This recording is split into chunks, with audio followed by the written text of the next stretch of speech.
Hello my viewers, कैसे हैं आप सब। Welcome back to my channel. I hope आप सब अच्छे होंगे और सीटेट की तैयारी बढ़िया से कर रहे होंगे। यहाँ पर हम करा रहे हैं पेडागोजी की class CTET upper and primary दोनों लेवल के लिए। अगर आप चैनल पर नए हैं और आपने अब तक कोई वीडियो नहीं देखी है तो प्लीज़ जाइए चैनल को सब्सक्राइब कीजिए और पुरानी सारी वीडियो देख लीजिएगा। यहाँ पर हम करने वाले हैं पेडागोजी की क्लास। आते हैं क्वेश्चन नंबर 1 पर। बाल्यावस्था का शुरुआती दौर भावनात्मक विकास के लिए काल होता है, तो हमें ये बताना है कौन सा काल होता है। ऑप्शन देख लेते हैं। संवेदनशील काल होता है, सुस्त और धीमा काल होता है, निष्क्रिय काल होता है या परेशानीदायक काल होता है। परेशानीदायक नहीं होता है, निष्क्रिय काल भी नहीं होता बच्चे, क्योंकि इसमें सक्रिय होकर सीखते हैं। सुस्त और धीमा भी नहीं होता है, बच्चे का जो शुरुआती विकास होता है वो बहुत तीव्र गति से होता है। बच्चे का जो 80% बुद्धि का विकास होता है वो भी बाल्यावस्था में ही हो जाता है, तो इसलिए इसको सुस्त और धीमा तो नहीं बोलेंगे। यह काल जो होता है यहाँ पर, इसके हिसाब से राइट ऑप्शन हो जाएगा संवेदनशील। ऑप्शन नंबर ए करेक्ट है, A is the right answer. बच्चे का जो विकास होता है भावनात्मक विकास के लिए कौन सा काल होता है बाल्यावस्था? संवेदनशील काल होता है, अर्थात बच्चा भावनाओं से जुड़ा होता है। जैसे कि देख लीजिए, आप उसको खिलौने खेलने के लिए देते हैं तो वो खिलौनों को भी सोच लेता है कि ये खाना खाते हैं। गुड़िया को मेकअप करता है और क्या करता है, अपनी कार जैसे चलाता है तो उसको भी सोचता है कि ये दूध भी पिएगी, तो उसको दूध पिलाने की कोशिश करता है। जो वो खाता है वो अपने खिलौनों को भी खिलाने की कोशिश करता है। तो उसे इतनी समझ नहीं होती, वह उनसे भावनात्मक रूप से क्या होता है, जुड़ा हुआ होता है और संवेदनशील होता है अपने खिलौनों के प्रति। उसे लगता है कि इनको इन्हें भी बाहर घूमने जाना है, जैसे कि वो घूम रहे हैं, या मम्मी पापा इनको भी गोद में उठाएं जैसे उसको खिला रहे हैं, तो उसमें वैसा होता है।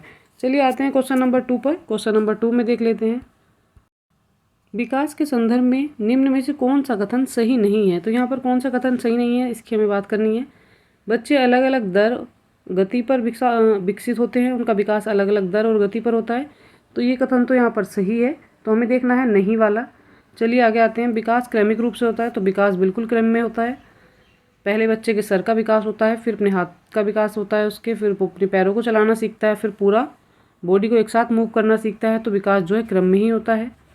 विकास अपेक्षाकृत रूप से व्यवस्थित होता है, अपेक्षाकृत रूप से व्यवस्थित होता है, ये कथन यहाँ पर सही हो जाएगा। यहाँ पर लिखा हुआ है विकास हमेशा अनिरंतर होता रहता है। क्या होता है? हमेशा अनिरंतर रहता है, तो ये कथन जो है यहाँ पर गलत हो जाएगा। विकास जो है निरंतर चलता रहता है, जीवन पर्यंत चलता है और ये कभी न रुकने वाली क्रिया है।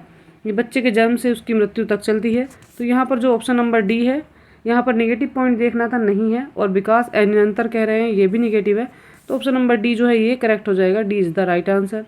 आते हैं नेक्स्ट पर। क्वेश्चन नंबर यहाँ 3। निम्न में से कौन सा केवल वंशानुगत कारकों से निर्धारित होता है? तो जो अनुगत कारक होते हैं वो बताने हैं।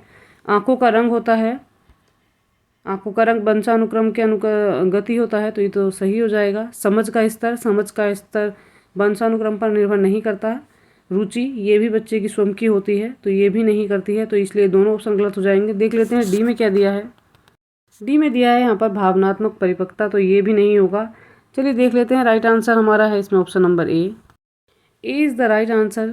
वंशानुगत कारकों पर कौन निर्भर करता है? आंखों का रंग जो है वो वंशानुगत करता है। जैसे कि किसी बच्चे की फादर की आइज़ जो है क्या है, ब्राउन कलर की हैं, तो हो सकता है बच्चे की आइज़ भी ब्राउन कलर की हो जाएं, तो वंशानुक्रम में ये चीज़ें निर्भर करती हैं। या हाइट बोलते हैं तो वो वंशानुक्रम पे चल जाती है।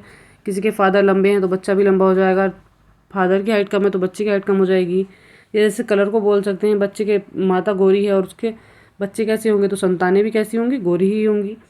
तो ये सब चीज़ें जो हैं ये वंशानुक्रम पर निर्भर करती हैं। चलिए आते हैं इसी के साथ क्वेश्चन नंबर 4 पर।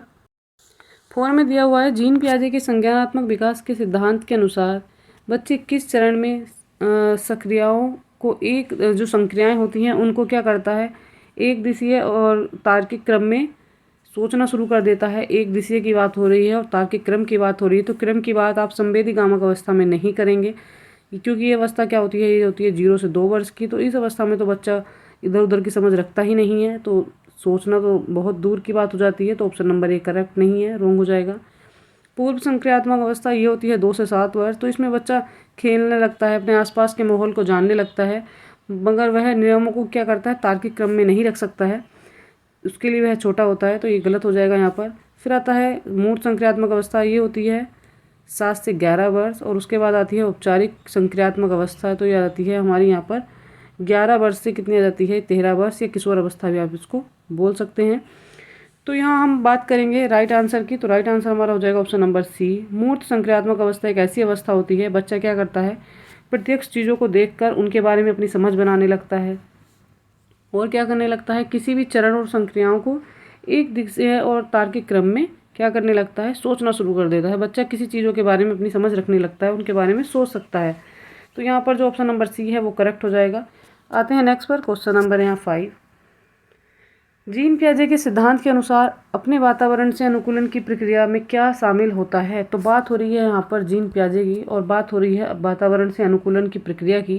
तो उसमें क्या शामिल होता है, तो केवल समायोजन नहीं कहेंगे, केवल समावेशन भी नहीं कहेंगे, ना समायोजन कहेंगे, न तो समावेशन और न ही समायोजन, ये गलत हो जाएगा। तो यहाँ पर जो राइट आंसर हो जाएगा ये हो जाएगा, और दोनों चीज़ें जो होती हैं वो होती हैं, समावेशन भी बच्चा करता है अपने वातावरण के अनुकूलन के साथ और समायोजन भी करता है। समावेशन और समायोजन दोनों जो हैं यहाँ पर करेक्ट हो जाएंगे। ऑप्शन नंबर जो सी है वो सही है। चलिए आते हैं नेक्स्ट पर, क्वेश्चन नंबर है 6। निम्न में से किस सिद्धांत के अनुसार संज्ञानात्मक विकास और अधिगम में संस्कृति की अहम महत्वपूर्ण भूमिका होती है। तो हमें बताना है संज्ञानात्मक विकास और अधिगम की संस्कृति में अहम भूमिका होती है, ये बताना है। देख लेते हैं ऑप्शन क्या दिया हुआ है। जीन पियाजे का संज्ञानात्मक विकास की बात हो रही है। ऑप्शन बी में देख लेते हैं क्या दिया है। बी में यहाँ पर दिया हुआ है लॉरेंस कोलबर्ग के नैतिक विकास का सिद्धांत है। तो ये लॉरेंस कोलबर्ग का नैतिक विकास का सिद्धांत नहीं है। फिर देख लेते हैं यहाँ पर क्या दिया हुआ है। लेव वाइगोत्स्की का सामाजिक सांस्कृतिक सिद्धांत है।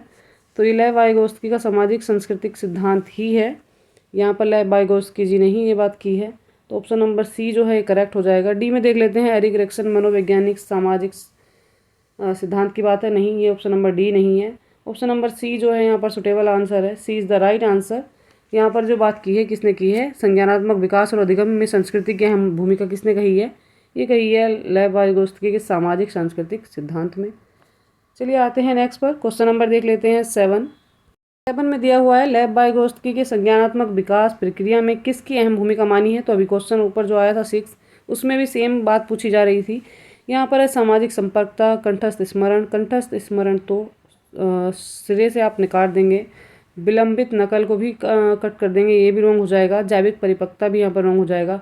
यहाँ बात हो रही थी किसकी, सामाजिक संपर्कता की। तो यहाँ पर ऑप्शन नंबर ए जो है ये हो जाएगा हमारा correct. A is the right answer. चलिए आते हैं नेक्स्ट पर, क्वेश्चन नंबर है 8 में दिया हुआ है लॉरेंस कोलबर्ग के नैतिक तर्क सिद्धांत के अनुसार बच्चे किस चरण में विशेष रूप से और जानबूझकर इस तरीके से व्यवहार करते हैं जिससे क्या होता है, माता पिता और अध्यापक सकारात्मक रूप से प्रभावित हों। तो बच्चे कौन सी अवस्था में ऐसा कार्य करते हैं, जब बच्चों के अंदर कौन सा अभिविन्यास हो जाता है। ऑप्शन देख लेते हैं। सामाजिक अनुबंधन अभिविन्यास होता है, अच्छा लड़का अच्छी लड़की अभिविन्यास होता है, कानून और व्यवस्था अभिविन्यास की बात हो रही है, दंड और आज्ञाकारिता के अभिविन्यास की बात हो रही है। तो यहाँ पर जो राइट आंसर हो जाएगा वो हो जाएगा हमारा ऑप्शन नंबर बी। ये बात कब होती है, ये होती है जब अच्छा लड़का और अच्छी लड़की अभिविन्यास की बात आती है। तब बच्चे क्या करते हैं, माता पिता के सामने अच्छा बनने की कोशिश करते हैं और उनके अंदर इसी अभिविन्यास की वृद्धि होती है। तो बच्चे क्या करते हैं, जिससे कि माता पिता पर उनका सकारात्मक प्रभाव पड़े, तो वो ऐसा कार्य करते हैं जिससे कि लगे बच्चा अच्छा है या लड़का अच्छा है या लड़की अच्छी है। तो यहाँ पर ऑप्शन नंबर बी जो है ये हो जाएगा हमारा करेक्ट। चलिए आते हैं क्वेश्चन नंबर 9 पर। क्वेश्चन नंबर 9 में दिया है एक संरचनावाद आधारित कक्षा उपागम में क्या शामिल होना चाहिए। तो बात हो रही है संरचनावाद की, अर्थात सक्रिय शिक्षण की, सक्रिय अधिगम की। तो यहाँ पर देख लेते हैं कौन सा ऑप्शन सही हो जाएगा। उच्च अध्यापक शिक्षार्थी अनुपात होना चाहिए, इस चीज़ का इस पर कोई प्रभाव नहीं पड़ता है। संसाधन युक्त और मुद्रक संपन्न वातावरण होना चाहिए। तो जी हाँ, ये पॉजिटिव बात हो जाएगी।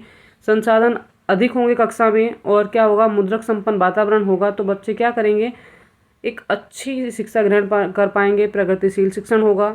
संरचनावाद आधारित कक्षा होगी, विद्यार्थियों के बीच प्रतिस्पर्धा बढ़ेगी। तो प्रतिस्पर्धा को बढ़ाना कोई मुख्य उद्देश्य नहीं होता है, तो ये रॉन्ग हो जाएगा। चर्चा और वाद विवाद पर प्रतिबंध लगाना चाहिए। अगर चर्चा और वाद विवाद पर प्रतिबंध लगा देंगे तो बच्चों में कोई संरचनावाद जो है आपको दिखाई नहीं देगा। तो इसलिए ऑप्शन नंबर जो डी है ये रॉन्ग हो जाएगा। यहाँ पर जो राइट और सुटेबल आंसर हो जाता है वो हो जाता है बी। क्या होना चाहिए, कक्षा का वातावरण कैसा हो, संसाधन युक्त हो और मुद्र संपन्न वातावरण हो, जिससे बच्चे क्या करें, संरचनावाद पर आधारित उपागम को क्या करें, ग्रहण कर सके। यहाँ पर ऑप्शन नंबर बी हो जाता है राइट। आते हैं इसी के साथ नेक्स्ट पर, क्वेश्चन नंबर है 10। 10 में बात की जा रही है हार्वर्ड गार्डनर के बुद्धि सिद्धांत के अनुसार दूसरों के संवेगों, भावनाओं और मनोदशाओं को समझने की योग्यता प्रत्येक रूप से कौन सी बुद्धि से संबंधित है। तो हमें बतानी है कि कौन सी बुद्धि होती है। अंतःवैयक्तिक बुद्धि होती है, अंतःवैयक्तिक होती है, या संगीतीय होती है। भाषाई, भाषा में भाषा वाली बुद्धि की बात होती है। संगीतीय में संगीत की बात होती है, संगीत से जुड़े कौशल की बात होती है। तो ये नहीं होगी, अंतःवैयक्तिक नहीं होगी। यहाँ पर जो राइट आंसर हो जाएगा ये हो जाएगी अंतःवैयक्तिक। ऑप्शन नंबर ए जो है ये करेक्ट हो जाएगा। A is the right answer. बच्चा क्या कर रहा है, चीज़ों को अपने से जोड़ कर देख रहा है, दूसरे की समस्या को अपनी समस्या समझ रहा है, उसकी भावनाओं से जुड़ रहा है। तो यहाँ पर अंतःवैयक्तिक हो जाएगा। ऑप्शन नंबर ए जो है ये करेक्ट हो जाएगा। A is the right answer. चलिए आते हैं क्वेश्चन नंबर 11 पर। देख लेते हैं 11 में क्या दिया है। 11 में दिया है, अभिकथन दे रखा है, एक अध्यापिका को कक्षा में विभिन्न प्रकार के क्या करने हैं, पठन सामग्री प्रदान करके एक मुद्रक प्रिंट समृद्ध वातावरण सृजित किया जा सकता है। तो ये बात सही है, कथन सही है। जितना अच्छा उपकरण पढ़ने के लिए मिलेंगे, संसाधन पढ़ने के लिए मिलेंगे, वातावरण उतना अच्छा सृजित होगा, समृद्ध होगा। बी में देख लेते हैं क्या तर्क क्या दे रखा है। भाषा विकास वातावरणीय कारकों से प्रभावित नहीं होता। तो ये गलत है। भाषा का विकास जो है उस पर वातावरण के कारक जो हैं वो प्रभाव डालते हैं। चलिए ऑप्शन देख लेते हैं क्या दे रखे हैं। ऑप्शन में दिया है ए और आर दोनों सही हैं और आर ए की सही व्याख्या करता है। तो ये गलत हो जाएगा, आर जो है सही नहीं है, तो इसको आप कट कर देंगे। बी में देख लेते हैं ए और आर दोनों सही हैं लेकिन आर ए की व्याख्या नहीं करता है। तो यहाँ पर जो राइट आंसर हमारा होने वाला है ये भी रॉन्ग हो जाएगा। थर्ड में देख लेते हैं, ए सही है, आर गलत है, और ए आर दोनों गलत हैं, तो ये तो गलत ही हो जाएगा। यहाँ पर जो राइट आंसर है हमारा हो जाएगा ऑप्शन नंबर सी। ए सही है और आर जो है वो गलत है, तो ऑप्शन नंबर सी करेक्ट हो जाता है। चलिए आते हैं इसी के साथ नेक्स्ट पर। क्वेश्चन नंबर देख लेते हैं 12 में क्या दे रखा है। 12 में दिया हुआ है जेंडर एक संप्रत्यय है जबकि लिंग क्या है। तो जेंडर जो है सामाजिक संरचना होती है और लिंग क्या होता है हमें ये बताना है। तो देख लेते हैं, यहाँ पर ऑप्शन नंबर ए में दिया हुआ है जैविक और सामाजिक। ऑप्शन बी में क्या दिया हुआ है, बी में दिया हुआ है यहाँ सामाजिक और जैविक। फिर ऑप्शन सी में दिया हुआ है जैविक और शारीरिक, और डी में दिया हुआ है शारीरिक और जैविक। तो यहाँ पर जो राइट आंसर हो जाएगा क्या हो जाएगा, जेंडर एक सामाजिक संप्रत्यय है और जो हो जाता है लिंग, लिंग क्या हो जाता है हमारा जैविक प्रत्यय है। तो यहाँ पर ऑप्शन नंबर बी जो है वो हो जाएगा हमारा करेक्ट।